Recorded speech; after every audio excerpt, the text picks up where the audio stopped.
We're the Young Indy Chroniclers podcast, and we're producing a new feature-length documentary, George Lucas, The Lost Golden Age. George Lucas was going to do this Lawrence of Arabia scale epic on a 16-millimeter budget. You got a chance to have the same adventure making the show as what Indy was doing. His stuff is really quite political. You didn't think I was going to run, did you? I learned that when George says he wants to ultimately change or fix something, that he was going to do it. We built a Kickstarter campaign to support the film. Late pledges are available now at Kickstarter.com.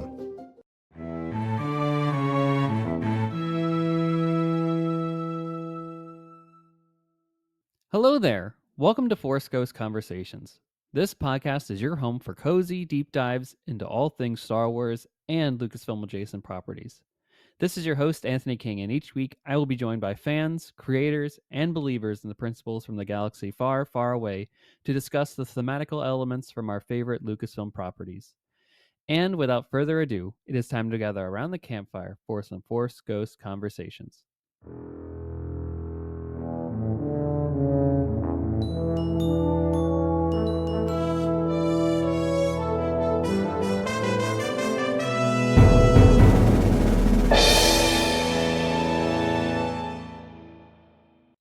Hey everybody, welcome back to another installment of Force Ghost Conversations. I'm thrilled to have Peter Holmstrom from the Young Indy Chroniclers podcast back on the show this week to discuss the incredible podcast, audio drama series, whatever you want to call it, for Zack Snyder's The Seneschal, which is tied into the Rebel Moon saga. Yes, we're going back into the Rebel Moon of it all, folks, and we're thrilled to have you along here to listen to us talk about the podcast itself, as well as how it ties into the larger story that is the Rebel Moon saga at this point, where we can speculate on if there will be any more stories in this space in the future. So thanks for tuning in to this episode, and also that'll be on the other side of this segment here, which is our Cloud City Gossip, where we cover the news and happenings that have taken place in the Lucasfilm and Star Wars adjacent galaxy over the past week. And it's kind of been a light news week, of course, with the new release of the Mandalorian and Grogu trailer. So I will say the biggest news story is that we're getting some tie-ins to Rogue One, a Star Wars story nearly a decade later, which is really great. And they're also going to kind of tie into Andor as well, if you will. So there's going to be, looks like 5 comic stories, 5 one-shot comic stories that are going to be spaced out throughout the summer and early fall, focusing on Cassian Andor, Jyn Erso, Saw Gerrera, the Guardians of the Whills, probably Chirrut and Baze Malbus, and Darth Vader. So this is going to be great. A bunch of different incredible artists and not personalities, but writers behind the scenes putting this all together here. Of course, it's through Marvel Comics as well. So look for those in your comic book stores. Looks like the first one's going to be on May 6th, being that Cassian Andor #1 by Benjamin Percy and Luke Ross. And then June 3rd will be the Jyn Erso one, and so on and so forth throughout the rest of the summer then. So be on the lookout for all those in your local comic book stores, and that's kind of all the news that's taking place for this week. If you want to continue the conversation with Force Ghost Conversations, we're available on all social media platforms: X, Instagram, YouTube, TikTok, Threads, Blue Sky. Of course, all the links are in the episode description where you can check that out. And we'd love to continue the conversation with you, so feel free to give us a follow. Also, subscribe to the podcast, give us a rating, leave a review, do all the fun stuff. If you're loving Force Ghost Conversations, we'd love to hear it, and helps keep the lights on here.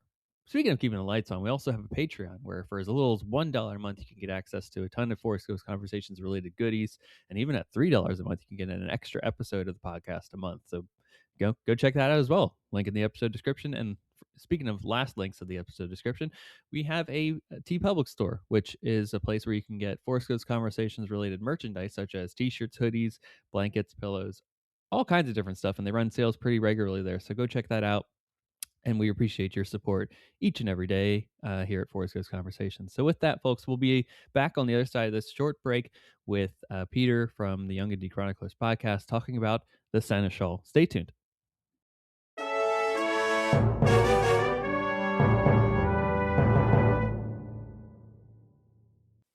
Ladies and gentlemen, welcome back to Force Ghost Conversations, your cozy home for deep dive discussions into all things Star Wars and Lucasfilm adjacent properties. And we are here to discuss that adjacent properties kind of section here again.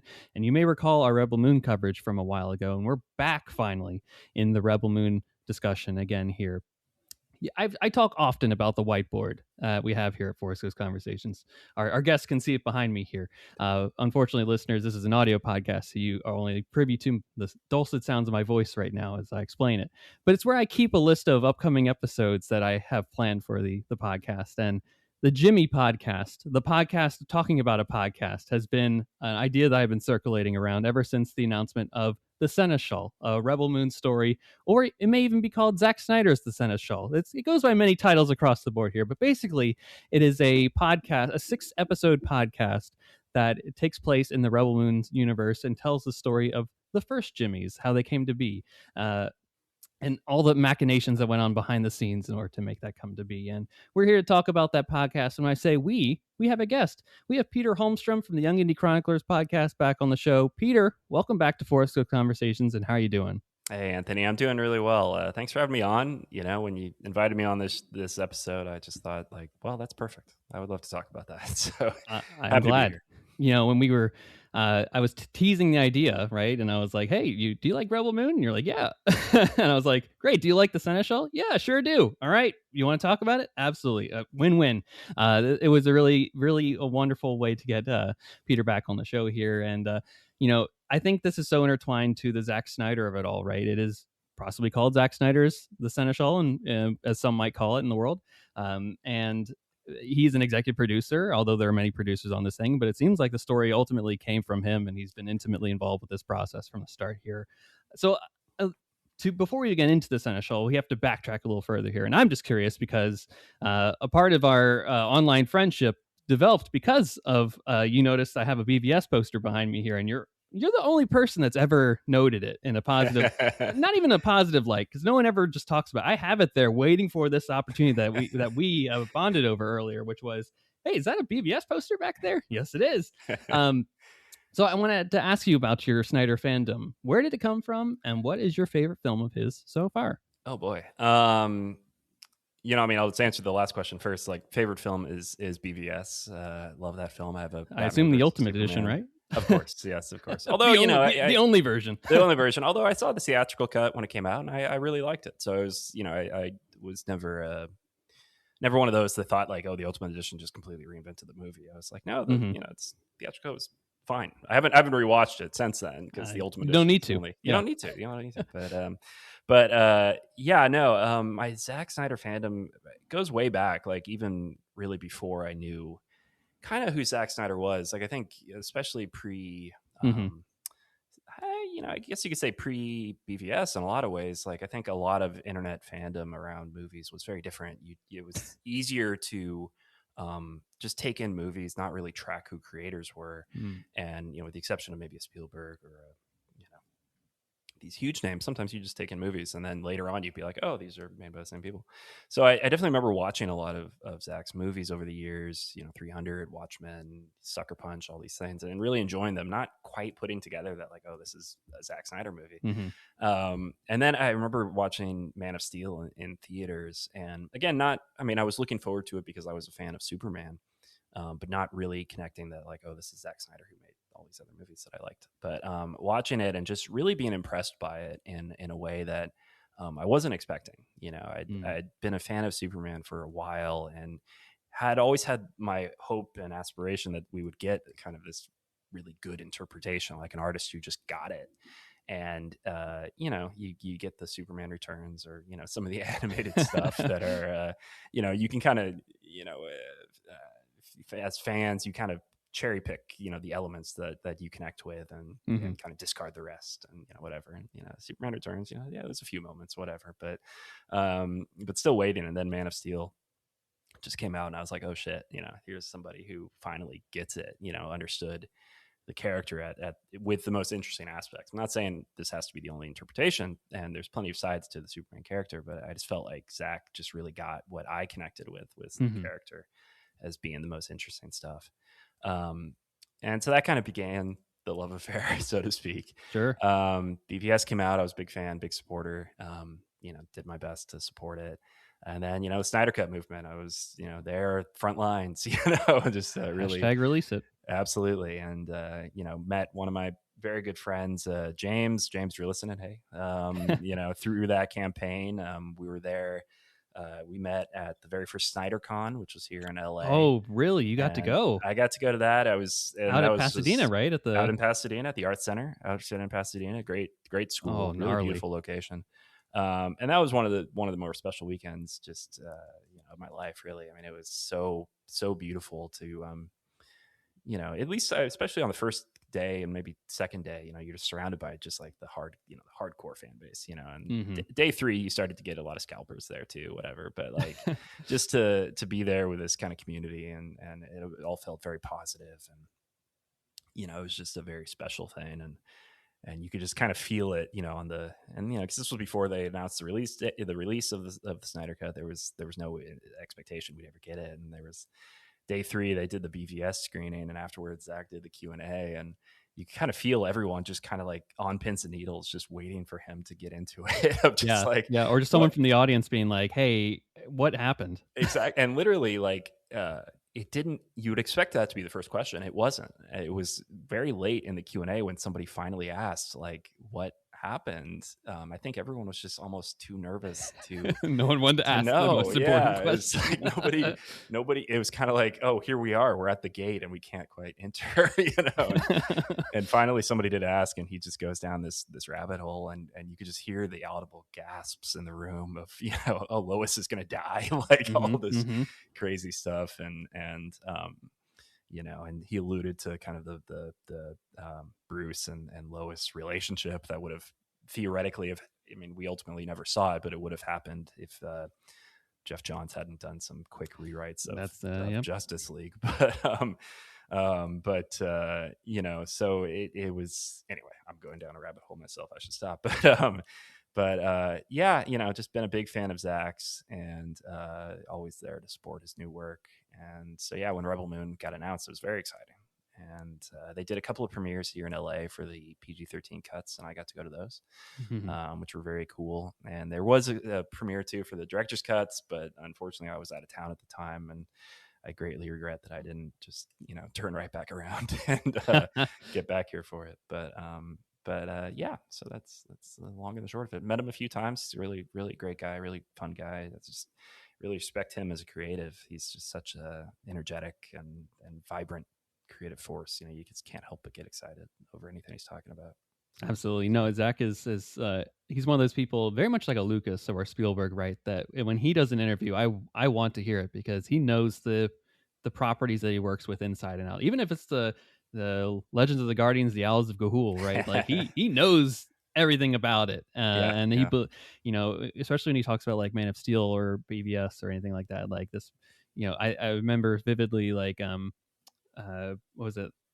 March during COVID or something like that, when he did the BVS Vera watch party and revealed the Martian Manhunter kind of storyboards, right? The thing that everyone's like, whoa, what? That's happening? When he's just going through with his commentary of BVS, like, this man knows this stuff inside and out, and you're going to get a wild ride when he tells you stuff, because he's going to unveil things that you're like, wow, I didn't know that was a thing. And it's awesome that you got to go to the first iteration of SnyderCon. I watch that video often, I will say, of whatever crude Vero image that they could get from that Q&A afterwards, where they're, the infamous Lois Lane was the key, and explaining all that stuff from Justice League that we would eventually see, thankfully, later on, which is fantastic, and a true testament to fandom and rising above evil and darkness in the world, right? That the Snyder Cut movement really represented over all these years. It's so freaking cool that you got to be there to first off see the movie again, because the Ultimate Edition only got one night in theaters, right? And what a different alternate universe we'd live in if those 30 minutes hadn't been cut from BVS. I always think about maybe Warner Brothers wouldn't be sold today to Netflix if that wasn't the case. But history is always a good hindsight lesson and whatnot. But I can only imagine what the temperature of that room was like as soon as he's starting to 'Cause I think that's where he started to explain the only way that time travels really made sense to me, which Yeah, was yeah. the Terrio mindset of also like it has to be the exact same spot of the exact day of the year. Yeah. Otherwise, you'd go back in time and you'd exist in a vacuum of space. Like time travel doesn't work in that way. And I'm like, man, did Chris Terrio actually solve time travel in order to make this Yeah, yeah. work and to bring into the story here? But I digress, folks. This isn't a, BVS and podcast, but maybe it will be one day. I do have to ask: did the tattoo come out? Did you get it before the Ultimate Edition or after the Ultimate Edition? Oh, I got it after. I got it in I mean, basically just before the Snyder Con. I got it in March of 2019. So Gnarly. it was great. I actually that was Zack used to be very active on this photo sharing site called Vero, Mhm. which is I don't think defunct, but it definitely hasn't. It's not as You know, useful as it once was. yeah, it used to be a thing. Now it's kind of not. But there was a time where I had asked him in the comments, just like, do you have any? Because he has a lot of tattoos. He's loves that sort of stuff. So I asked him if he had a favorite tattoo artist here in LA, and he sent me this link, and I was like, great. And it ended up that I went to this guy. He ended up being like a childhood friends of Zach's, and Nice. it was great because this guy then texted the photo to Zack just right there in the tattoo parlor, and I was like, that's amazing. And so I was able to go show it to Zack during the Snyder Con, Amazing. which is great. And it's been, I should probably change this at some point, but I still use it as like my profile picture on so many sites because even though now it's No, 7 it's years a bastion of coolness, right? Are you is. in or because it's a polarizing film It somehow, is. Absolutely. and as it's a unifying image for some, and for others they'll say, "Whoa, I'm walking away." Yes, exactly. So it's a very clear indication. Again, like the poster I have behind me here, I don't have that up for no reason. And as soon as someone comes along like yourself, and you're like, "Hey, is that Batfleck back there?" Absolutely, absolutely, the best Batman. But that's again a whole nother conversation for a different day. Before we get into other things, did you get to go to SnyderCon too? Did you go No, to a city walk to see it on the big screen? I made a huge mistake with that. So what happened was like I was there, like my experience, and me and my friend James again, we're chat, we text all the time, even though he doesn't live here in LA. But we were chatting about like how do we approach the SnyderCon ticket sale for SnyderCon 2, and we were basing it off of our experience with SnyderCon 1, which is like they didn't sell out very quickly. And so we were like, okay, so we probably have time. We don't need to wake up at 7 a.m. or whenever they went on sale. And it turns out that in the interim, things had changed quite a lot. And the first one, I think, was at that sweet spot where people, and also I think just collector culture was very different. The scalper culture was very different. Now it's it's kind of disgusting how many people are just, and I'm sure you heard about that horrifying instance that happened to Zack during SnyderCon too. But but anyway, so I was there when they went on sale, and the 3-day pass sold out instantly, and I was like, shit. But I also like I kind of treated it. In my head I was like, oh, this is probably going to be like Ticketmaster or something, where it's like all these spots are adding it to their cart, but then it'll expire, and then the 3-day pass might open back up again. And so I kept waiting for that to happen. And that was a huge mistake because I could have, snagged a ticket for Man of Steel and single day tickets for at least 2 of the 3 days. Sure. And instead, I kept waiting for the 3 days to repopulate, and they never did. So I missed out on the entire weekend, which was very sad. A shame. Well, hopefully one day they redo it again, right? Or maybe not even SnyderCon. IMAX. I'm looking at you. Yes. There's a film. There's a film that's made in your aspect ratio that would be a delight to see on the big screen across the globe, and I have a feeling it would do well. I have a feeling right now re-releases are all the rage, so I could. That's right. I feel like I can see the Lord of the Rings every weekend at my local theater. And they keep saying they're doing so well, so it's I could easily see the pitch being very easy for IMAX. It's almost like there is a company that needs money that's going to be sold right now that could use any amount of money it could possibly get. But for some reason with this guy, they have a little vendetta against him. Anywho. Well, I want to transition now into this the Rebel Moon, right? We're here to talk about the podcast / audio drama that's a part of this grand saga. but they're based 500 years before the films of Rebel Moon. What do you think of the movies? Do you have a favorite character? And then I want to get into your thoughts on the release strategy of this. Yeah. I mean, I'm pretty simple. I think Cora's a great character. I think she's very cool.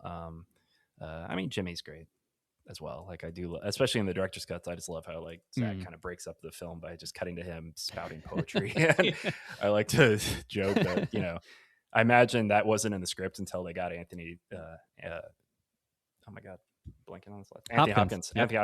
Anthony Hopkins.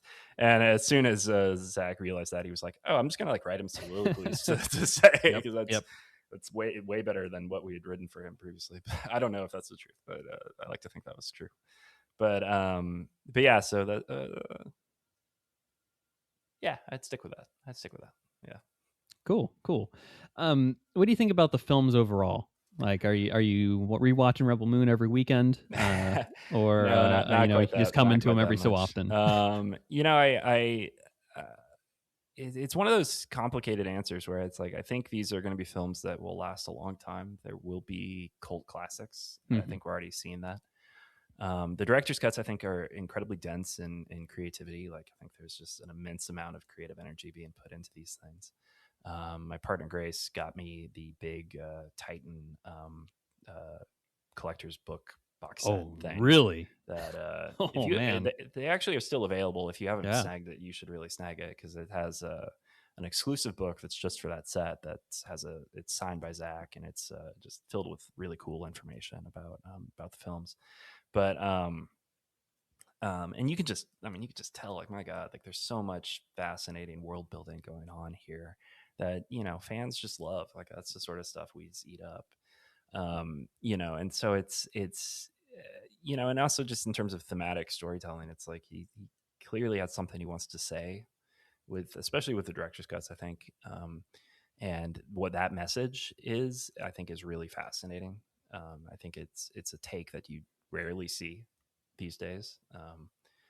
As much as we both love Star Wars, I think some of the more recent entries in Star Wars kind of are very simple in their themes. I'm looking at you, Obi-Wan, where you're where it can just they kind of trivialize what fascism means in the world, and it's like kind of, I don't know. It seems like, oh, all you needed was someone just to show up and say, and now we fight, and everyone's like, yeah, and it's not that simple, And I think even George knew that, and that's what makes the original trilogy and the prequels so fascinating, is that he's able to tell very complicated stories through a children's medium. And Zack is doing similar complicated stories. He's obviously doing it in a more adult, form. So yeah, I think there's just really fascinating stuff going on. I think, love the characters, love the dimensions they go to with them. I think that's not to say they're perfect. I think if I'm ranking Zack's movies, like they're probably in the middle, they're not my favorite films. But they have their faults. I wish certain decisions had been different, which I think could have helped the films be received better. But it's also a world I'd love to live in for a while. I really wish they were still doing stuff with them. I think what we got is pretty remarkable. It's rare these days to see a duology come out like this, and to have it be done for so inexpensive. He did these movies for 166 million total. That's crazy. You don't see that happen anymore, and that's really cool. So yeah, I mean, all in all, like I really enjoy them. I think they're really interesting. Yeah. So let's leave it at that. Yeah, I'm liking everything you're saying here, and it's interesting you say duology because it's really quadology, Sure, right? sure. Yeah, one could even say because the PG-13 cuts and the director's cuts, the very hard R, as Zack would say, are almost different films. Yes. And not just in the fact of, oh, there's an extra hour roughly on each of them, but different plot lines, different storylines. Action scenes are not just recut differently, but different choreography, right? Yeah. The choreography between a PG-13 and the very hard R is like, you just can't cut stuff out. Yeah. And I think we did several episodes about all the PG-13 versions and the director's cuts for these. I mean, they even have different titles, right? It wasn't even just unfortunately Netflix just says, "Hey, it's Rebel Moon Part 1 director's cut," which I think is too simple of a way to go about it, right? It's Chalice of Blood, and as I like to say, Chalice of Blood and the Curse of Forgiveness, because it indicates that they are different films, different properties with different ways of going about them. But the question, I guess, that I always come back to is, did Netflix mishandle this because of their release and marketing strategy behind this? And I'm curious, you work in the film industry, what your take on this is, because we've had a lot of people on the show over the months talking about this, and they've all kind of agreed upon the same consensus of what do they do? What were they doing here? Like we can see the the rainbow at the end of the street that they were trying to achieve with this here, but I don't know if I've ever seen a first shot rated R film that was then recut for a PG-13 audience and shorter that and released first, that did more successful than the actual intended original version of it. I'm curious what you have the thoughts on the whole Netflix approach to this thing. Yeah, it's ultimately, I think I largely agree with all the sentiments that you've had on previous episodes. It was an interesting experiment. Yes. If it had worked out, then that would have been amazing. It didn't work out. I think it was the biggest mistake they had, I think, was to release them so far apart. I agree. I think if they'd come out the same day, the attitude, the reception to the films would have been dramatically different. Because the hardcore Zack fans would have just gone directly to the R-rated cuts. Yep.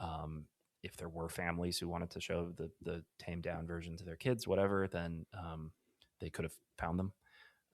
But the fact that there was such a gap between the release of film number 1 and the ultimate release of the director's cuts, which was, I think, about a year, wasn't it? Like it was. Yeah, they came out in December. Well, part 1 came out in December, Christmas time, and then part 2 was April, and then the director's cuts August. So about 9 months, 8 months, somewhere in there, and just it was a little too late at that point. I think I think going into it, at least here in LA, there was I think a lot of goodwill going towards Zack leading into these. Like there was a feeling of like, oh, the Zack Snyder cut of Justice League was really good. Even the fucking Gen Xers who hate Zack and all those things, they were like, oh, this was a good movie. It's like they finally saw it. Yeah. So there was a sense of like there was a sense that these movies could be, he's free of his shackles. Zack's free of his shackles. Let's give him a lot of goodwill out of this. And then the theatrical cuts, or the PG-13 cuts rather, of Rebel Moon just didn't perform to their expectations. And they just a lot of them just never revisited it. They never watched the director's cuts thinking that they would be dramatically different. So it's just hard to recapture that goodwill that went towards the PG-13 cuts. It's, although, recently, I mean, I rewatched the movies, the director's cuts anyway, to prepare for for this conversation. And it occurred to me for the first time that like, this was kind of the one moment where Netflix really went hard on merchandise. And I don't know, and I haven't been able to learn, like, was this coming from Netflix or was this coming from Zack?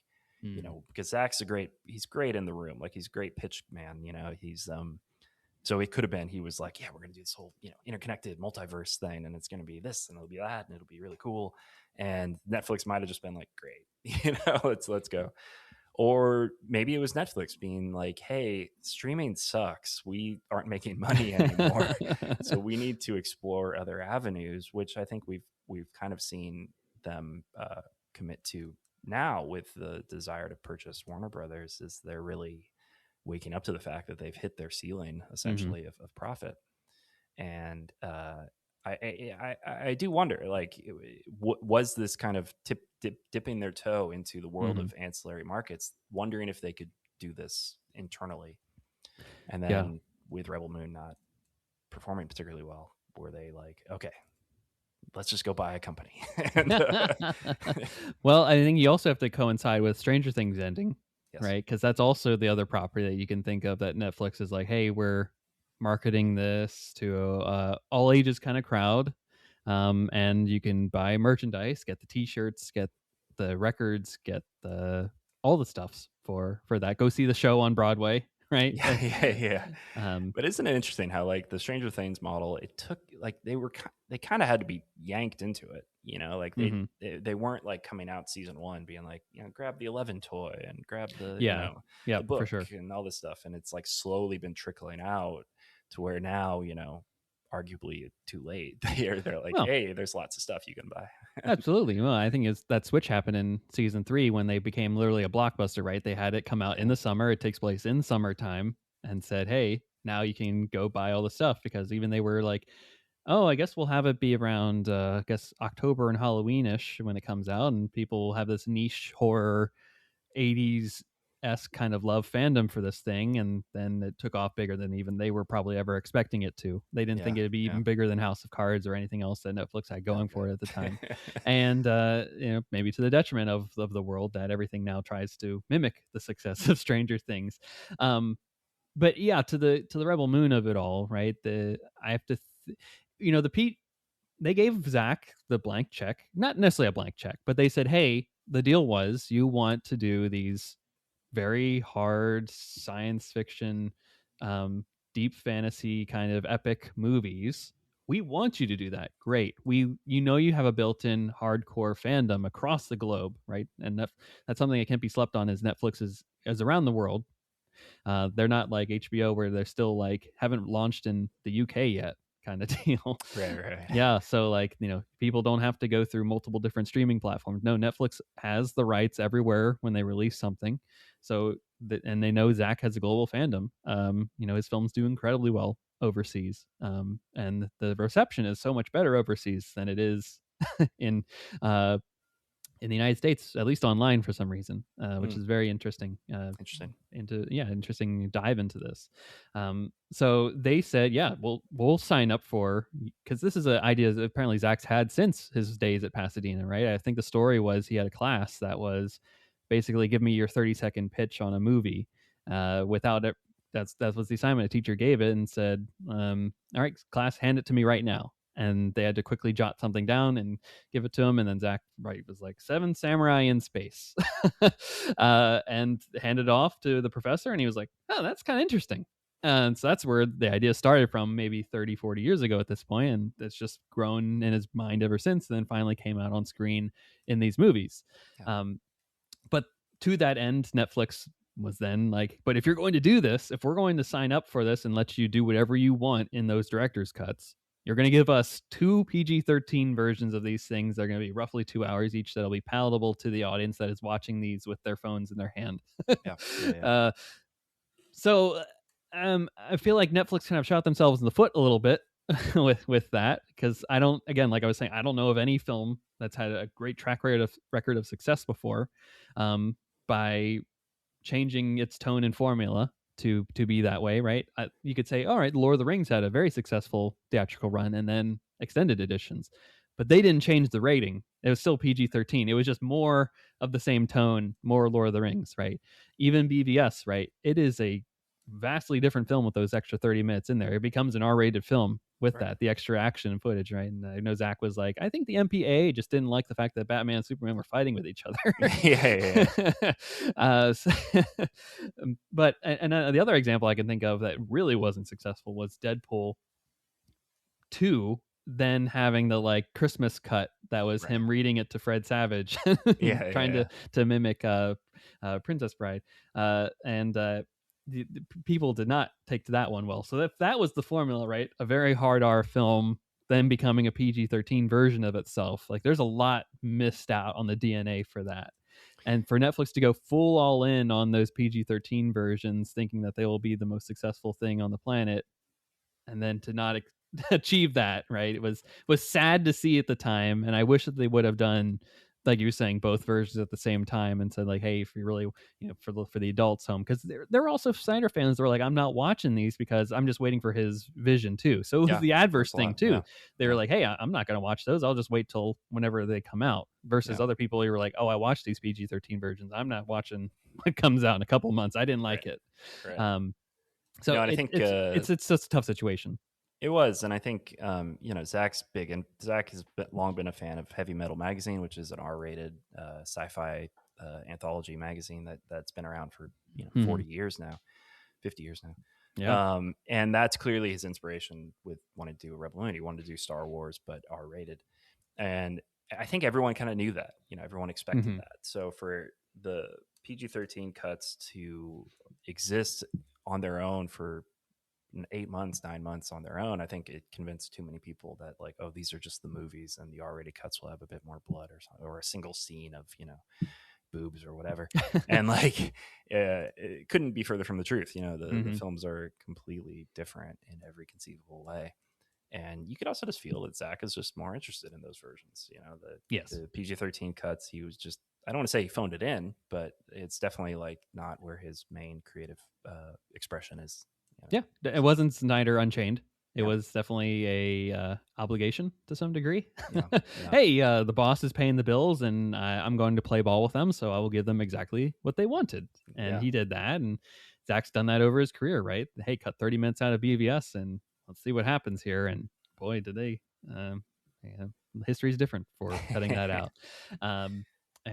So yeah, it's interesting, but from the filmmaking perspective, you got to applaud the guy for, with like you're saying, the $166 million budget, pumping out 4 movies. Yeah. With that, that's unheard of in this day and age, and with the CG looking as good as it does. Yeah. Right, because we'll see films with $300 million budgets that do not look as good as any of these, right? Even the PG-13 versions. Yeah. The very hard R versions with lots, and they're long films too, 3 hours plus, and these are 2 hour, 1 hour 45, hour 50-minute movies these days that look like, and I'm sure with some poor overtime worked out to the last minute guy in his working at the office had to put together some superhero montage or something like that at the end of a movie, because the studio was intervening in many ways. And the fact that Zach didn't really have too much studio interference, I think, speaks to a lot of his credibility and the goodwill he's built up over the years. And it's just sad to see that that's just the way that the world took it with these things. It's sad, but I'm hopeful that we'll get more. And obviously, we did get a little more with. We talked off air about the 2 comic books that are ancillary to the series, and of course today the Seneschal that we're talking about. Yeah, absolutely. So I want to turn our thoughts to that. And you did mention that Zach is a fan of heavy metal, and Star Wars, of course, and some of those are the large inspirations for this. But he's also like, the DNA of Zack Snyder is also Excalibur, Sure. the very famous 1980s dark fantasy film about the Arthur mythology. And that's where I first just learned about the term Seneschal, right? Sir Kay is the Seneschal to King Arthur himself, and it's also in Arthurian legend as well. So you eventually, I think maybe at this, or a little earlier than the director's cuts come out, right? I think we get announced that this project is coming out. So what were your thoughts when you first heard about it? And do you believe that this kind of audio drama podcast was the best way to tell this offshoot story in the Rebel Moon saga? Yeah, I was excited by it. I mean, I've been a longtime fan of audio dramas, of radio dramas. I think the medium allows for a level of creativity that is often limited by movies, by any other medium, frankly. And so I was excited. I was really intrigued. I think the audio drama podcast was at the time really, really popping. There's been some really good examples of them, and it was intriguing, and some good names behind it. Yeah. Trailer looked fun and allowed for some real possibilities, so I was very excited.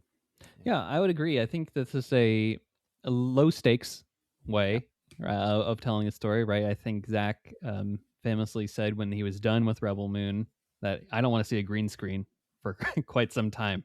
Yeah, So yeah. I think just going into the booth and having some audio recordings was like probably some way of catharsis, Yeah. to not have to deal with all the extra hoopla of figuring out, is the grain good enough to cut today, Right, right, that he right. had to deal with for years, or can we blow up the set Hey yet. man, that's cinema right there though. That's It really is. It really is. No, I love the. I'd You will watch an never. hour of that. You'll. It's, I would too. You will. I mean, he's a Wisconsin boy, so he knows yeah, how to farm, and he does. I love that he had the.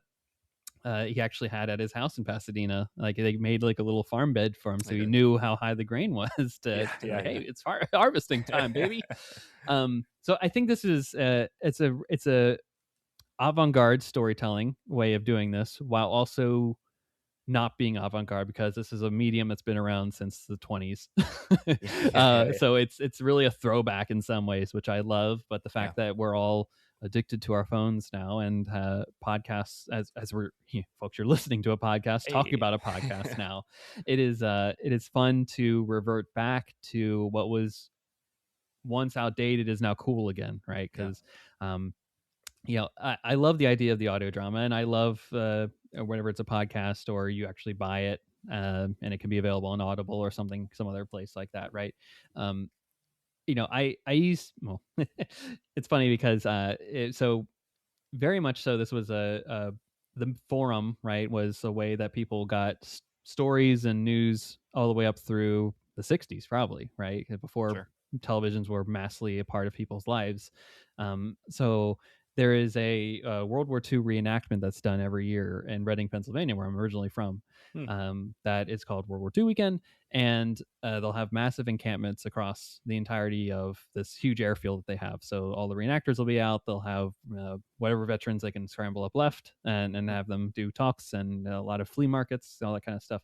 But they will also have one of the best parts, I would say, is that they recreate like a radio station. So Ah, they'll take actual scripts from the period, Little Orphan Annie, your Supermans, your anything of that time frame, and we'll actually have a Foley artist kind of reenacting it and doing the thing, and read from the scripts, and have the commercials in between, and it's really cool and fun. oh, And that's it's one of great. the highlights of the day too. Not only because you get to be out of the sun for a bit in the hot Pennsylvania summer, but you also get to experience this almost outdated medium, Yeah. and then see it live too, because that's a whole experience. And then Yeah. now we get that back, and it's coming back into form in many ways, right? You were saying it's becoming more and more popular as they got some big star power behind this. I mean, Jason Isaacs is not a small pull for this thing. Ella Purnell, I think maybe the Zack Snyder connection through Army of the Dead, but her stardom through Fallout has only gone up even more after this thing. And Yeah. of Yeah. course, Peter Serafinowicz, Serafinovich. Serafinovich, yes, our Maul voice.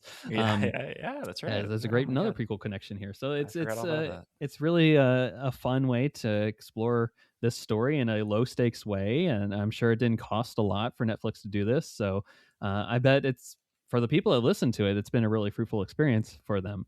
I did want to joke, because I know, of course, George Lucas' Lost Golden Age. Did you get any nodes of Radioland murders as you're listening to this and thinking through, like, oh, someone's doing not only the vocals of this, but there's some Foley artist work behind the scenes and Yeah, whatnot? yeah. No, I didn't think about it like that. Just maybe I should have. With it's interesting with you talk about this live performance aspect, and that's something I wish we could get back to on a stronger level. I think Hmm. this is a very Hmm. well produced podcast drama. You could feel it. You can feel that. Even though it wouldn't have cost um, millions, but I'm sure it had a healthy budget. Yeah. You can't get these stars to show up for even to a recording booth unless they're getting paid X amount of dollars. And the live performance though, like it can allow you just to like churn out something really quick. You basically are like you do it in a day. Hmm. Like a Hmm. lot of the old radio programs I love to listen to they'll talk about how, like, yeah, we because a lot of those actors were under contract to work Right. on movies, and so they had to be at the studio every day. So they'd have like one day a week where they could show up to the radio station and basically just see a script, Hmm. rehearse the script, and then that night they're performing the script. It's like that kind of quick turnaround and just, getting it together in the Radioland Murders style, with live sound effects, with all that, that there's an artistry to that I miss, where they, it allowed for just great expression to happen. Yeah, agreed. And this is, and I'm not detracting from any of the current work, but it's like, there is a lot of money being put into this. I think maybe that is in the long run, a problem, because it's and you can't really monetize it. It's very, I mean, both of us do podcasts, and I think we can both say it's very hard to monetize podcasts now. That's right. That's right. They keep pushing the goalposts. They do keep pushing the goalposts, and it's and yes, as I think a big reason why a lot of us have gone to YouTube and are doing these kind of weird video hybrid podcast models, which is strange. But the Seneschal, it was just a straight to podcast format. If they'd gone to Audible or whatever, there's a certain model there. But even Audible doesn't pay much. No, it doesn't. No, so it's tough, and so I think Netflix likely, because I'm sure they did put money into this. They probably viewed it as just under the marketing campaign for the films. But I'm also sure they don't consider it very good on the graphs of how much money did we make off Rebel Moon. This would be considered a loss. So it is too bad. Well, although it may be considered a loss, it is not a loss in our hearts, because Yes. you and I both really appreciate this and like the depth that it brings to the universe that is Rebel Moon, right? I think I don't want to speak for you here, but I think just reading for the tea leaves that it adds a lot of credence to what we see in the movies and gives just so much more of a healthy backstory that may not exist there, even though the films are 6.5 hours of your time investment into this. But this is a 2-hour podcast of sorts, right? 6 episodes, 20 minutes each roughly, and they tell a very great logical story across those 6 episodes that leave you wanting to go to the next one. And it was released on a weekly basis, and I can remember actually listening to the first episode.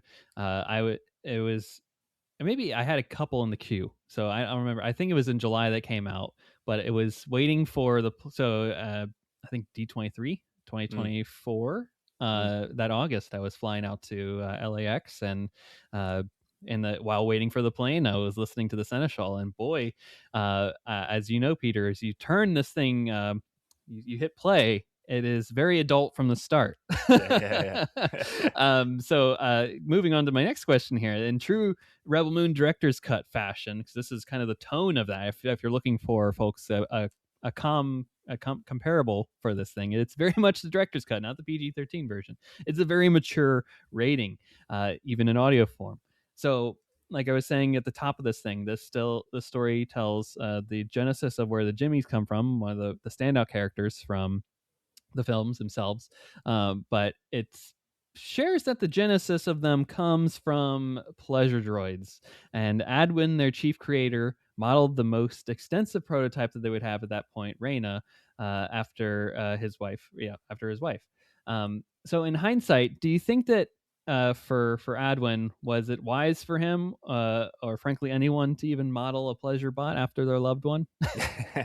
Well, I mean, that's it's a deeper question, but it's it's I think to a larger extent, though, I think it's so prophetic, I suppose, to have Zack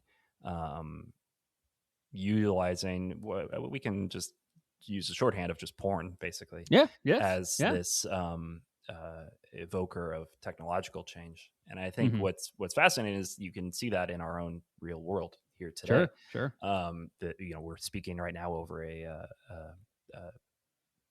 I don't know, Skype like program. What do we call this? I forget what we call this. There's a term for it. There's a term for this? Oh, Zencaster? No.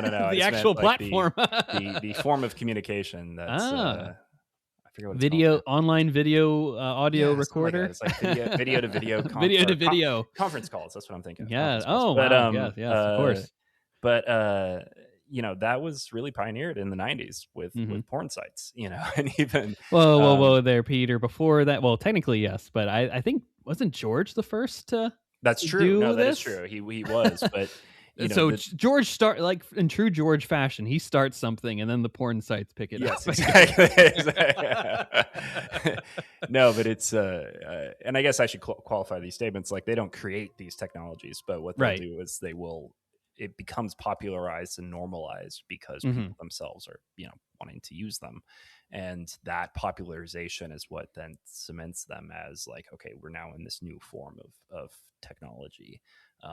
And even, I mean, just early streaming, it comes down to that. Some of the earliest streamers, even pre-YouTube, was through porn sites. Yep. And obviously the more famous version is just the wars between Betamax and VHS. Why did we pick VHS over Betamax? Oh, it's because porn picked VHS. And then DVD and Blu-ray, similar thing. I'm sorry, DVD and Laserdisc, and then Blu-ray and HD DVD. All three of these things. 4K didn't have a competitor at that point. 4K, well, yeah. Actually, I guess they really didn't, did they? Everyone was just like, we know these are just here for certain numbers of people, so we're just gonna commit to the 4K format, and do away with weird piracy laws and things.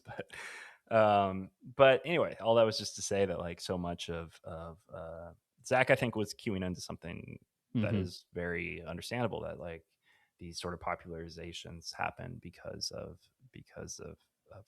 this thing that a lot of people just don't like to talk about. And obviously, he's influenced again by heavy metal. He's looking for ways to make these things more R-rated. So to take it from like sex bots to then weapons of war is really interesting, and really, I think, prophetic in that way. I think if we are at the cusp of artificial intelligence and robotics living in our regular lives, I think we'll probably see a similar arc happen, where the thing that'll really catch on first will be the sex bots, and then you'll start to see the military start to weaponize these things, and that'll likely be how it goes. Well, that's what we, I keep seeing on the Instagram every so often, is like, women will no longer need men anymore, and the sex bots will take over, and likewise, same way around for other sexual fantasies too. But yeah, it's at the first step towards Terminator is they become sentient beings, and all that, and it is actually, you're making a wonderful point here about how that is the technological advance, and I think Zack is keying into that too, of how love and hate are very much like the ends of a spectrum, or they're so close together that they bleed into things, right? And he's diving into this deeper thematical element, that if it's born out of this love, right, and then when you hold on to something so much, right, or you bastardize it, and then it becomes what it becomes next, right? Which is the Juris Mechanicus, or the Order of the 12, or I think is exactly what they call them, like the first 12 Jimmies that become from this thing, right? And clearly too, King Ulmer is not a good person at all. Very much this diabolical fascist leader of sorts that is nihilist too, right? He's lost all pleasure in the world, and it's only through these sex dolls that he's able to find some measure of like, I will not take it out on people because of this there. So it's crazy that the Rebel Moon story kind of starts from this origin point, if you're taking the through line to Korra and the heroes on Velt defeating Admiral Noble with the help of a Jimmy. It derives from this exact moment in time right here, which is, it's crazy that this is the beginning point. But it's also, when you watch Rebel Moon, there's a lot of references to birth and sexual element, not just because there's actual sex in the movie and it's used as a plot device, right? Korra makes love to Gunnar, but she doesn't make love in retrospect to like Den in the beginning, right? There's a character arc there when it comes to that, which I think is very poignant for the films themselves. Absolutely.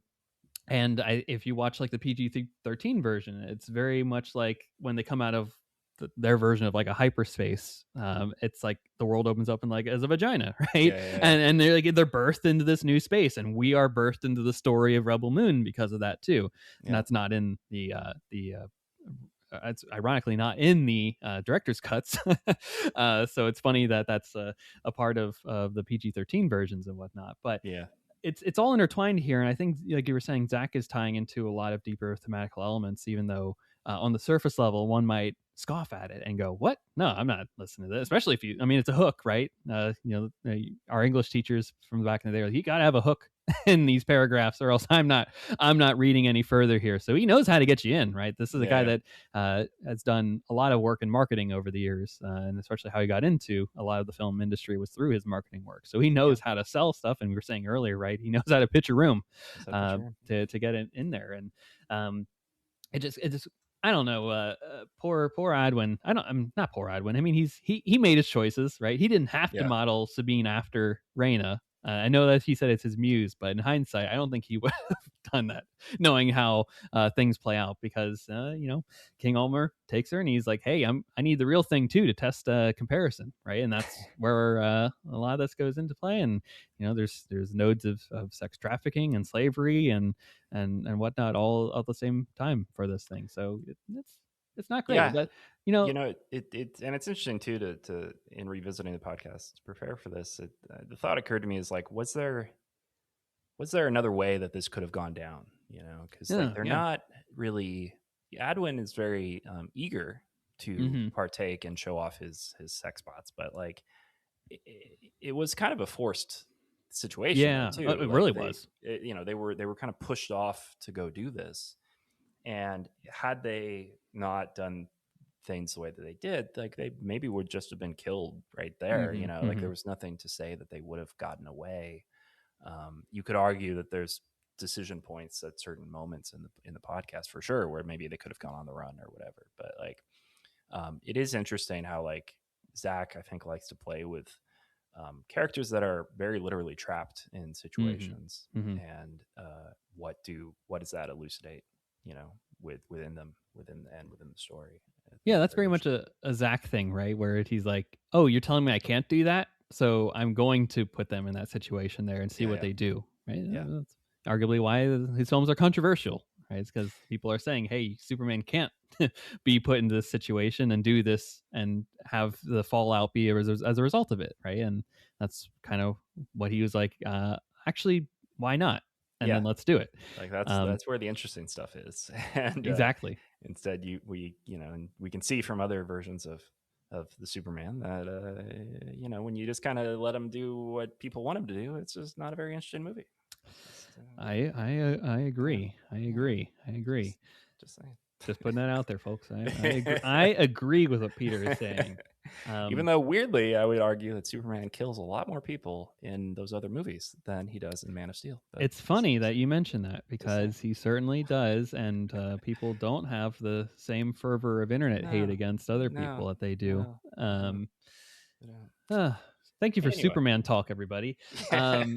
Let's you're touching upon this a little bit here, Peter, but I'm curious about what, after revisiting this podcast and revisiting the films too, I would say there's an interesting connection about how this film, even though it's 500 years earlier, says about the state of the mother world, this world that Rebel Moon exists in. Yeah. Are any of those, in your opinion, I guess, let me ask you here, are any of those aspects still present at the time of the films 500 years later, and what are those aspects?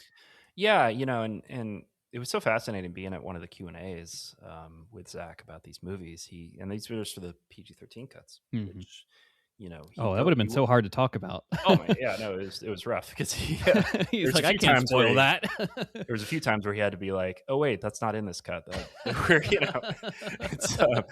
But he went on this, kind of went down this brief rabbit hole just talking about the character Visa and kind of that whole myth and the religion kind of around that, and in the PG-13 cuts, it's not really there. Like it's kind of, if you squint really hard and you can kind of see it, but it's really not present. And so at the time you're just like, what are you talking about? And then to see it not only presented in the director's cuts but also really fleshed out, I think here, it speaks to Zack's kind of love and interest in using religion as a mode to tell stories. Never from a believer's perspective, but always from like a deconstructionist perspective, which is just that like how religion is so often used to propel negative things to have happen, one way or another, and kind of the tragedy that is religion. The famous shot that I'd have it on my wall if I could, but of Superman being surrounded by the Day of the Dead, people I just love it. latching onto him. It's so Maybe he's great. just a guy trying to do some good in the world. I know exactly, just such a profound statement,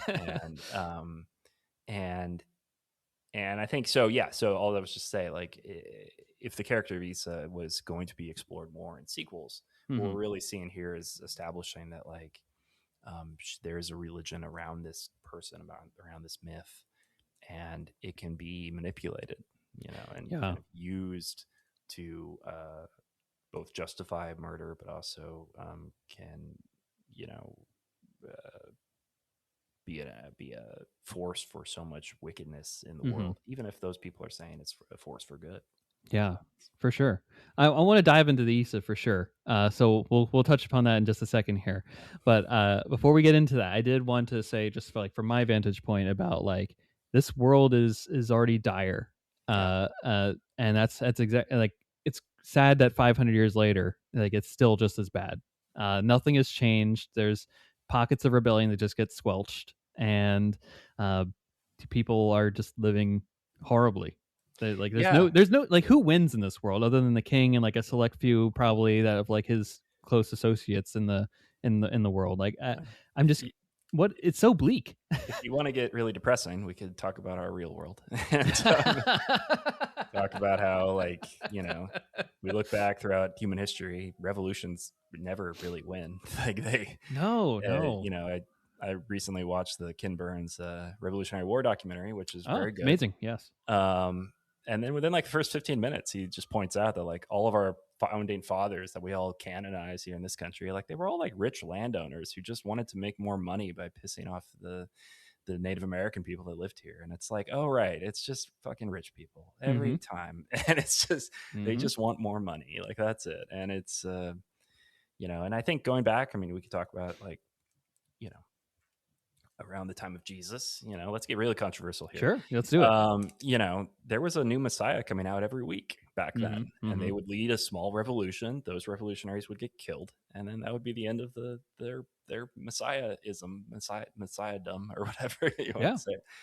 Jesus was just the one guy who didn't really lead an army, and that is largely his story stuck. His story kind of stuck, and Rome ended up falling just because the leaders, it arguably just became too big to stand. And that kind of goes to a lot of these countries and regimes that exist in the world, that, like, at a certain point, if you just keep expanding, then eventually you just collapse. And that tends to be the way that empires fall, is not because of any grand revolution or any ideological change or whatever. It's just like, well, no, they just can't really sustain their imperialdom, and they just sort of collapse. Arguably, maybe the British Empire was the one that did it right, in that they just sort of like gave stuff up and were able to maintain their relative hold on the lands they wanted to. Whereas stuff like the Soviet Union, or Rome, or whatever, the Ottoman Empire, they all just kind of collapse completely at a certain point. But eventually, yeah, individualism will rise to the forefront, right? People will want self-determination, and eventually poor people will get tired of stuff, and eventually they won't have the resources by which to stop the quelching of those rebellions. And as fascist and tyrannical regimes further tighten their grip and their noose on things, right? As Leia says, right, is the further, the more you tighten your grasp, the more star systems go through. Slip through your fingers. Slip through your fingers. That's right. And now the Young Indy part of this, right? I just recently rewatched the Paris 1919 episode about the Treaty of Versailles, right, which is very much setting up the world powers of, we just fought this war. What did we fight this war over? Oh, it's because territorial expansion, and it's the way of things of Europe, and this is just the natural order of things. And Indy, being not the jaded person, it's like, hey, we can make a new world here. Like, we don't have to make things the way they once were.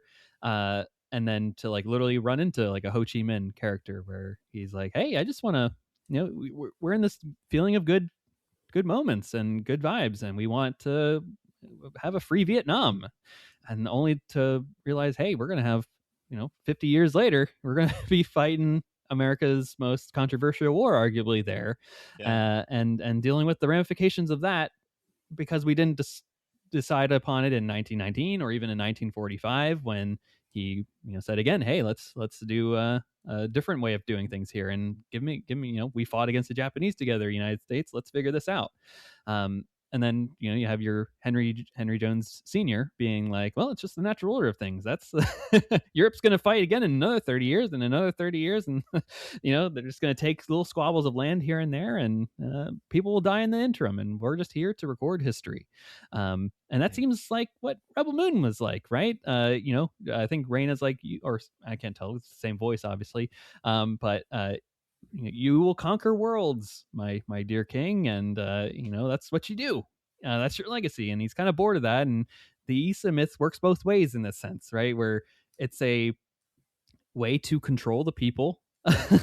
We'll be redeemed when the Issa rises up and is here to actually do what she needs to do, right? That Messiah-esque figure.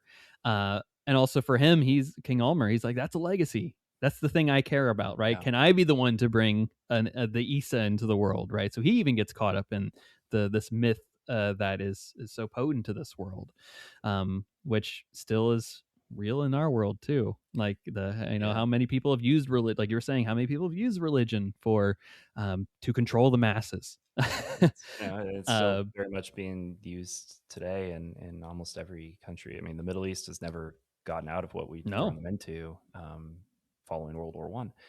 And I mean, even just today, I saw that Israel's banning a bunch of new news agencies from Jerusalem because they need that control over their people.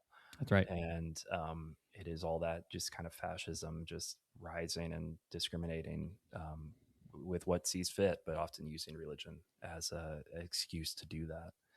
And I think like the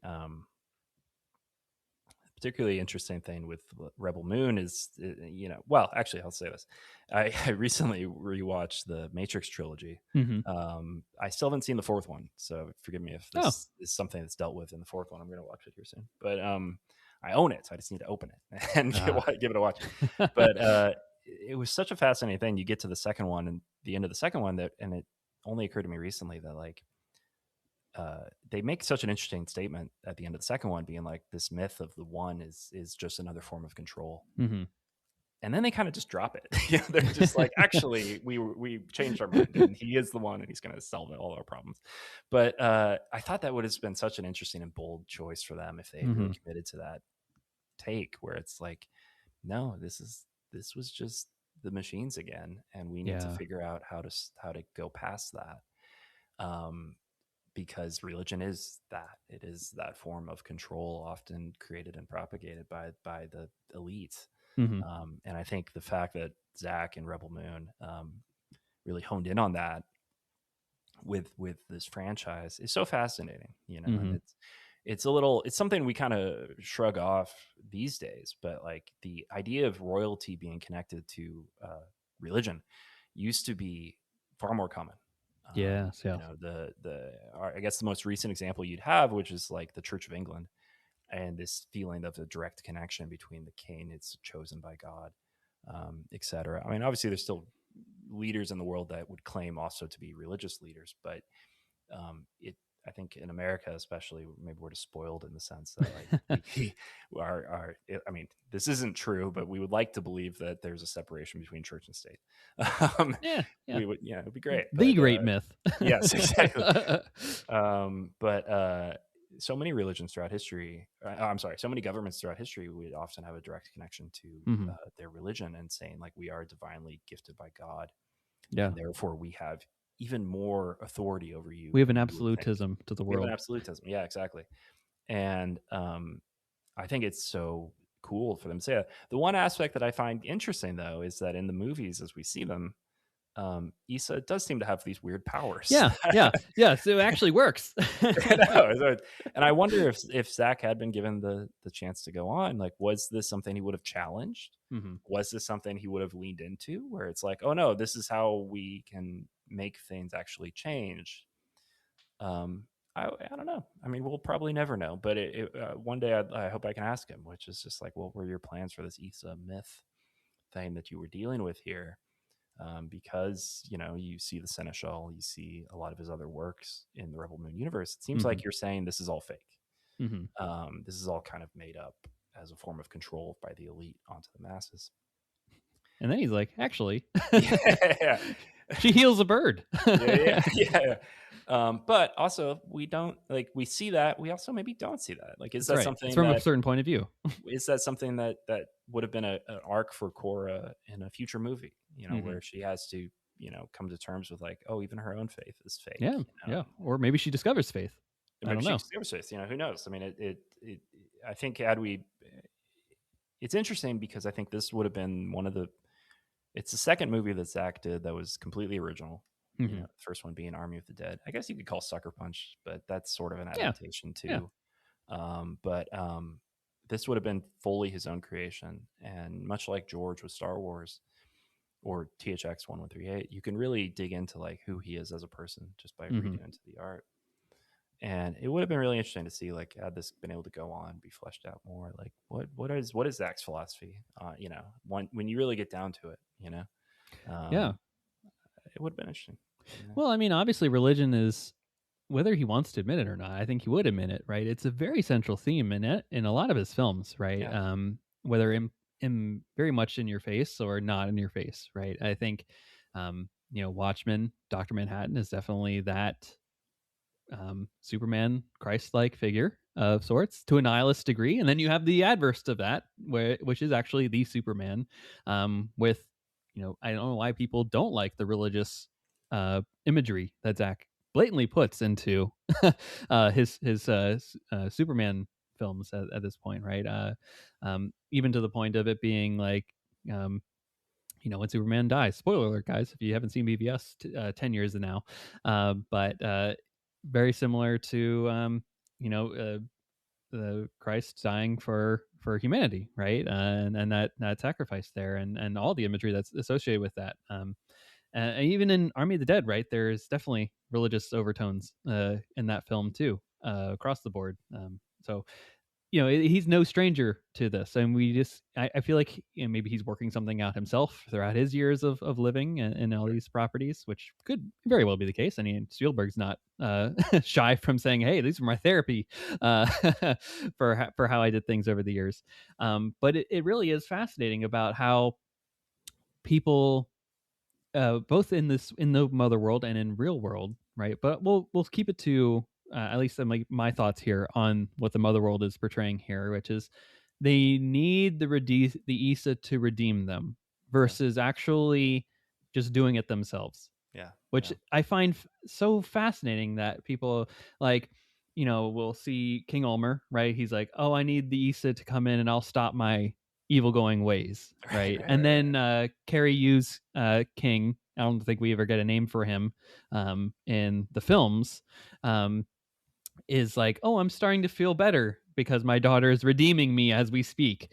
Yeah. And I'm like, you didn't need her to do Yeah. that. I mean, I'm glad that you have a child now and you're like, oh, I don't need to be in my conquering ways, and I'm decommissioning the military industrial complex that is the mother world, and we're revamping the Senate and whatnot, and that's why the military coup has to happen, because they're afraid of losing their power, right? The Belisarius plot and all that stuff. But it's always fascinating to me is how people like, oh, what would Jesus do, and various other things. What do the religious texts tell me to do in these moments, versus just like, what should I just do in this moment if I'm a good person?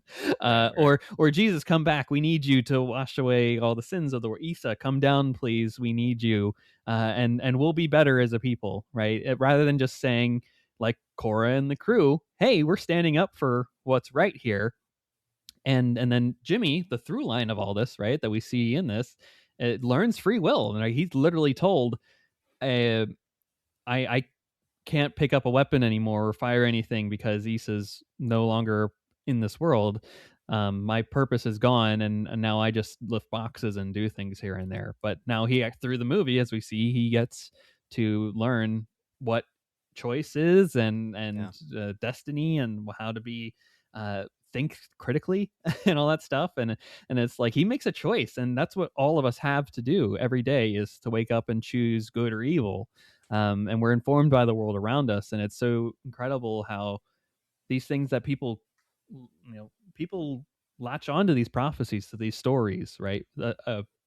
Zach will say a powerful story, powerful art cures the world, but it also has the adverse effect too. It can harm the world too. Yeah.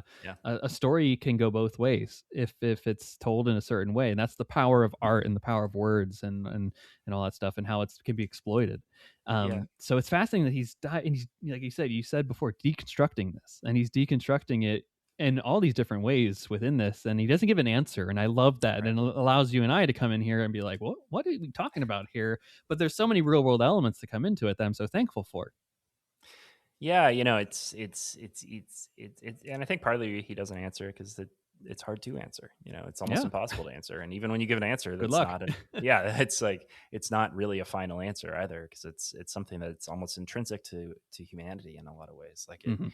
it feels like so many of us need to view ourselves in relation to other beings, whether they're religion or your Instagram influencers or whatever. It's like, and in a way, it allows us to deflect our own uh, individualism Mhm. onto them. It's like, oh, God will just forgive me when I Yeah. repent all my sins or whatever. Or my life, or from the influencer side, it's like, well, my life is a lot more interesting because I'm viewing this interesting person doing these Mhm. interesting things or whatever, so I don't feel as bad about my crappy existence or something. That's And right. it's like it almost feels like we covet that. And I think this goes just to our on a deeper level, just our like creative impulse, the imagination.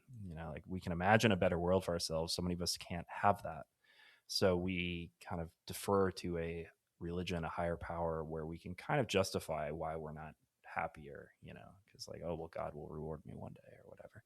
And like that makes life a little more bearable. So it's almost like it's part of Mhm. the human condition we just can't get away from. The problem is, though, is when people are like, well, now I'm going to impose my own belief Mhm. onto another person, Yeah. either through just saying, you should believe in God, or just being like, hey, I'm going to kill you because you don't believe in my God. Mhm. These are things Or I'll that force are you to believe in my God. exactly. And like, these are all those elements. To go back to George and his, what the theme is of Young Indy is like, when you're really imposing your own belief, when you negate people's value, the value of their own lives to benefit your own, like that is really where the line becomes about evil. Mhm. And I think Rebel Moon you see a lot of that as well in Rebel Moon, how like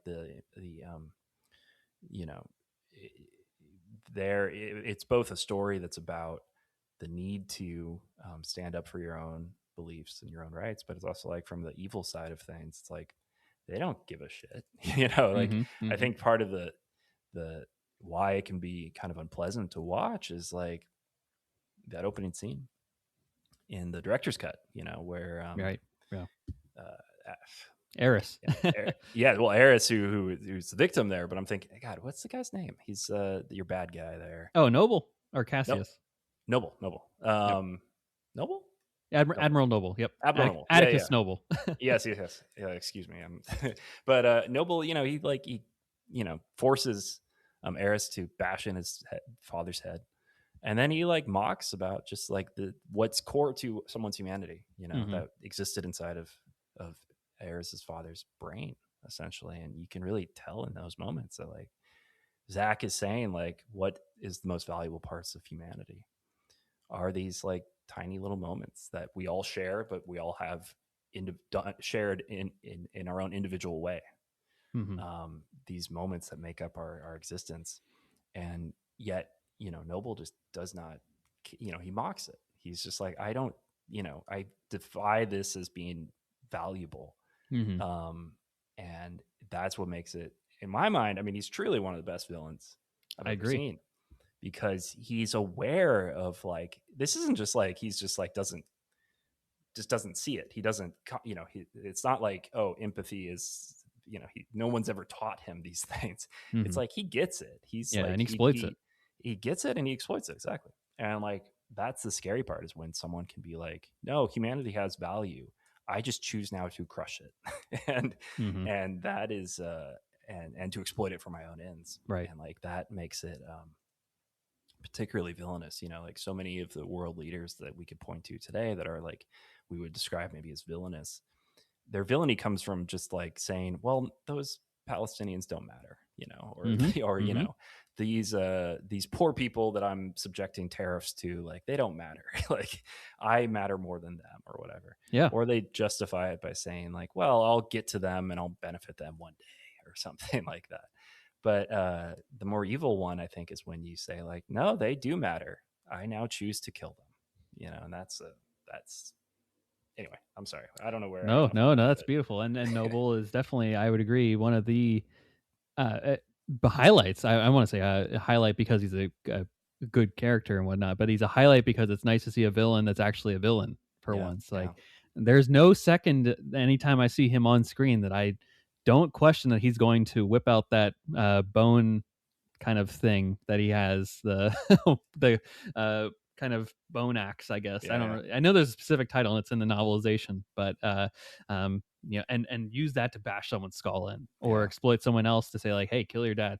yeah, yeah, yeah, And that's true power, right? Like yeah, to be able to control the whim of will of others is a powerful thing, and he's exploiting that to the nth degree, and exploits kindness and generosity and all that stuff. And he has that great line with Levitica in the part one where he's like, what was he said something to the degree of charity I get or something like that, and or something like that. I Sorry folks, I don't remember the exact quote, but it's beautiful and it gets to the point of his mythos, and it's right there in the film. So go see part one. It's also in both PG-13 version too, so but just less gore when he takes out Levitica. yeah. But it's all there. But I want to get to this one of the final questions that I have here for you, Peter, which is like, this story is a tragedy, the Seneschal itself. And at the end of part six, well, I should have said at the top, this has been a full spoiler conversation for a lot of Rebel Moon, ladies and gentlemen. So if you haven't really watched it, you're kind of screwed at this point. But I assure you, there's a lot more. It's full 2 hours worth of great podcast, and of course 3 hours worth just generally of movie on both ends. But this story is a tragedy. The realm is left with a baby as a king with no family. Rhaena and Aldwyn are left powerless, and I think have to go back to Sondarin, which I learned is where Kai's from in the rewatch here. Ray Porter's character is like, oh, the bastard of Sondarin. I was like, oh, is he a distant relation to Rhaena and Aldwyn? Did they have kids I they were after? killed at the end. This speaks to my ignorance. I thought they died at the end of the Oh, part. I thought they were just left, kind of just left, right? Maybe they were, maybe they're killed. Maybe it's left to Don't you hear interpretation. a I don't know. gunshot at Hey, one point? Like I thought you heard like a perhaps. maybe. I'm not saying that I'm 100% correct on this one here.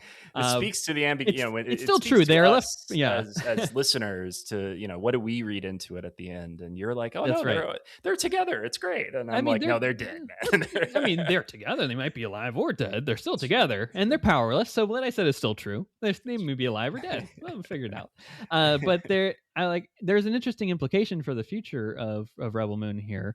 So as noted at the end of chapter 2, right, the Princess Issa survives the assassination, according to General Titus, and is seemingly with Bartholomew, who is Peter Serafinovich. I am butchering his last name, unfortunately. Sorry, folks.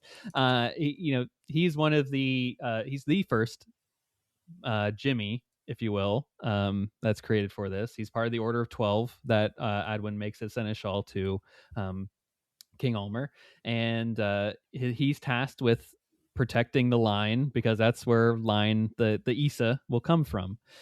So eventually, 500 years later, you will get Carrie Hughes and as king, and then having a daughter and naming her Issa, and it's just because the moon, they had that moon prophecy with it, Yeah, like at yeah. the 2-week moon or something like that. Then you will birth a daughter or something like that. I was like, was every king from then point out just waiting for that 2-week moon or something like that? Anywho, she's seemingly with Bartholomew, and Zack confirmed this revelation in an interview after the director's cuts were released. So did you know about that before I put it in the notes here? Or what did you make of that now upon hearing it? And do you think potentially we could see Bartholomew in a future installment of this? I mean, I think it's very interesting. I think I think definitely if the series were to go on, we probably would see Bartholomew come into it, and it would be fascinating. I think it's a interesting choice just to have it. What we see in the end of the podcast is like the myth of Issa is very loose. Like it's not really solidified. There's just this sense that whatever. And then by the time of the movies, it's like, no, there's all these signs and there's these specific things. And again, it does speak to kind of the way religion itself works, which is like it starts being very vague and very kind of nebulous. And then they codify it. Then they codify it so much, and you can't codify it too much though. Otherwise, you're left on the seventh day, like the Seventh Day Adventists, and you're just like, oh, we didn't die. This is weird. And, although I guess they're doing fine, so who knows? Maybe they were onto something. But we're just living in the Matrix now. I guess that you would have thought their religion would have faded away, but it's like no, it's still sticking around for whatever weird reason. Hey, religion's just they don't really die. Someone still believes. Maybe the Greek. No one just out there believing in Greek and Roman gods anymore. I'm sure there's a few. But maybe there's a handful. I can't speak in generalities. When am I speaking as in absolutes? How dare I? Which itself is an absolute. That's right. It's, circular. I'm a walking contradiction. Exactly. But where was I going with that? But yeah, I mean, I definitely think it would have been explored. I think likely that would have been your third movie, was kind of the search for Issa. I find it amusing that General Titus just kind of knew this the whole time, and he was just like, I'm just not going to tell her. It's fine. Let's see if she passes this test first. Yeah. Let's whatever. But I forget. Did they ever explain like how he knows? Like they did not. No, he just somehow knew. Yeah, it's just there. But yeah, I think it would have been a really interesting future for the franchise. You would have undoubtedly dealt more into the religious side of the universe. You can kind of say like, oh, okay, these two movies are the light approach to the story, and they would have delved into some deeper, pretty fascinating topics with the sequels. It's too bad. It's too bad we probably won't get them, but who knows? I mean, always in motion is the future. So. Always in motion, indeed, is the future. And that's honestly, that's my last question. Do you think what does the future hold for this universe? Do we get more, or are we just going to get audio podcasts? Are we going to get comics? I mean, that Nemesis one just came out recently, it so did. It's not like it's. That is an interesting one because it has been. You would, based on the usual timeline for comics, they would have known the relative success of Rebel Moon prior to fully greenlighting the comic. So it is interesting that they still decided to go ahead with it. It might have been something that they had, talked about, mapped out, whatever beforehand, but they still decided like, no, we're going to go forward with this. So maybe Titan is viewing a certain amount of success as a comic book publisher out of them. And I hope so. I'd love to see this franchise continue in some way. I think to a certain degree, it comes down to Zack as well. You might recall that like there had been light discussions of like, hey, why don't we can do your Justice League 2 and 3, but as novels. And Zack was just like, hey, nope, no, thank you. And understandable, novels don't pay well, and and they're grander. Yeah, and he wants he's a busy guy. He doesn't want to commit to a hefty project for what's ultimately a few dollars, but so who knows? It could be that he just wants to move on to other things. It could be that Netflix, Netflix has never been keen on sequels anyway, despite what they always greenlight. But still waiting for Bright 2. But not gonna get it. So it'll be interesting to see what happens. I do hope it goes on. The viewership numbers for Rebel Moon weren't terrible. No, I mean very good. According to Zack, bigger than Barbie. Bigger than Barbie, yeah. But it's Netflix also has always been a hard to understand how their company works because they fundamentally just don't make money. They make subscribers, and subscribers. It's interesting. I mean, Zack did show that he can make movies for relatively cheap, but also we're still waiting for Army of the Dead 2. Probably not going to get that at this point. They have the animated show too. They have 6 episodes that are basically like ready to rock. They need they can release them right now. but all the voices were recorded. Like, so that means like the show was basically Which ready would to go. I don't know if you know this, but it would have connected to Rebel Moon. Really? How was that? Yes, because again, I don't know how entirely, but there's some would have been some portal, right? Because of how No, crazy really? Army of the Dead is, right? There would have been Oh some boy. portal that explained kind of where some of the maybe robotic zombies with the blue eyes came from, Oh boy. and would have opened up a door that would have led to the bar in part one, the brothel bar, and they would uh, have looked into there and like had like a quick eye contact with each other, then closed the door up. oh, that's hilarious. I love that. That's great. Um, so I don't know. I know we have the Zack's new movie, The Last Photographs, coming out. I think this year. I can't recall, Maybe but it's it's done. So it's like, done TBD, in post right now. But so we'll just have to wait and see. I mean, all these things are possible, but it's been a little while at this point. So we'll yeah, just have to see what happens. I know Kurt, what's his name? Johnstad, yeah. John said, he did some interviews saying like, no updates. I don't know what's happening with them, and so that's. He's got that. He's got Brawler and Oh yeah, he's very busy, whatnot. busy. So who But knows? Always in motion. exactly. So who knows? It's anytime Zach does anything, I'm interested. But I do like Rebel Moon a lot. I'd love to see what he does, with that franchise in the future. I do too, and as in if they get the release right, I feel like it would have been. That's what makes me a little sad. I feel like the reception was muddled because of the way it was released, Yeah. right? And if usually the model, as working in the industry, if it is received well across the board, then that's when we greenlight all the Yeah. stuff immediately afterwards, right? And to the way that they handled how it came out and the reception online to it and just general internet obtuseness towards Zack for some reason was also a part of that, whether I want to admit it or not. Factors into things, and if it had come out and it's 98% on Rotten Tomatoes and 8.7 on IMDb, I'm sure we're already greenlit and filming right now for parts 3, 4, 5, and I think it's like 6 that he said ultimately is the whole saga in general. But maybe one day, and who knows? I mean, Netflix is kind of busy right now buying in the fight to try and buy something. I know Paramount throws a a letter to the shareholders every week, basically at this point, to be like, hey, yeah, we're still here, even though they're told them no many times. But yeah, maybe it's the ultimate thing, folks. And if you want Rebel Moon, watch it, right? Make it so like stuff pops up on Netflix all the time, and I'm thinking like Suits and all these just random TV shows that pop up there and then get these big, massive cult followings and then get another season or a spinoff show because of that. So the bottom line is they will support things that people watch. And, it's very rare that they turn away business need and whatnot based off of um, looking away from the numbers, even though Warner Brothers will have done that from time to time. Had to throw that jab in there. Yeah. And there's plenty of merchandise out there too. That's the cool That's thing. true. So Yep. definitely And go buy that up because you never know if it'll be there forever, right? Yeah, and I know Rebel Moon had like a popcorn bucket. I was like, it did actually, yeah. And that drop ship or something like that. That like troop some carrier, cool looking Steins, cool Steins, and the Funko Pops and whatnot. Pops, You get your and Funko Pop Sideshow with did some cool stuff for it, and Yeah. Farland Toys did some cool stuff. So there's a couple of in-universe books.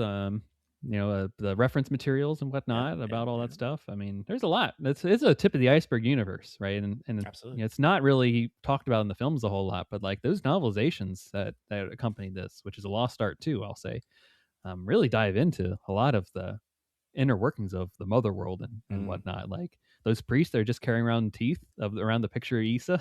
It's pretty badass. yeah, great designs, I love those things. Anywho, folks, go check out the Seneschal. It's available on all podcast platforms right now.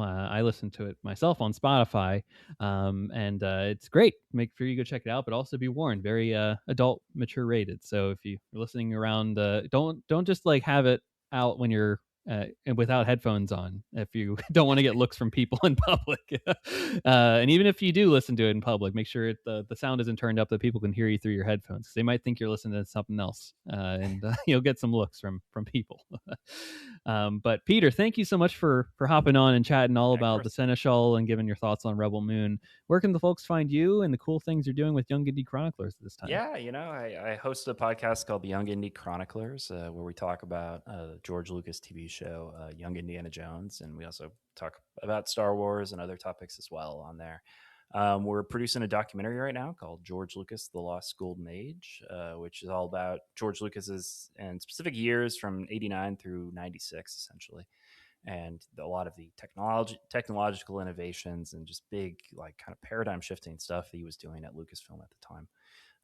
So that we ran a Kickstarter for that last fall. It was very successful, and we're in production right now. We're still taking late pledges if you want to hop on over and pre-order a Blu-ray and all that fun stuff.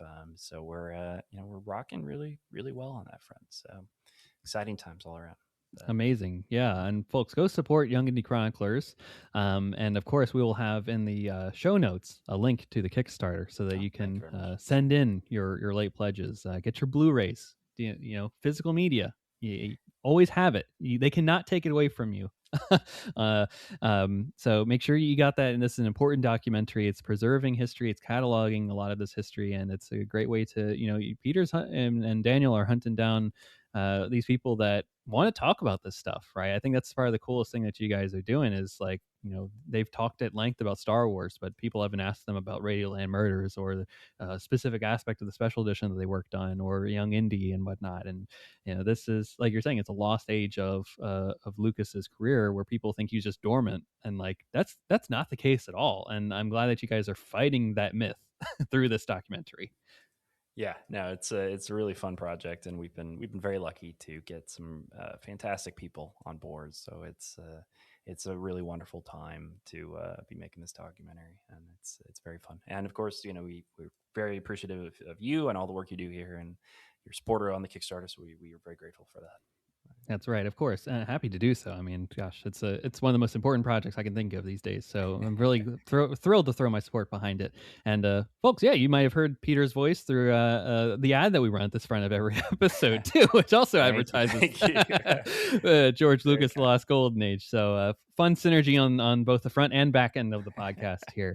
But ladies and gentlemen, thank you so much for listening to this episode. I hope we've inspired you to go check out the Seneschal and also all the Rebel Moon material on the back end of Netflix as well. There's a documentary about how it all came together as well, and the novelizations and a couple comics that are available. So the world is continually growing at a slow pace, but you never know. Maybe we'll get some more of this in the near future. But we'll be back in your podcast feeds next week with a brand new episode. And until then, may the force be with you. Take care.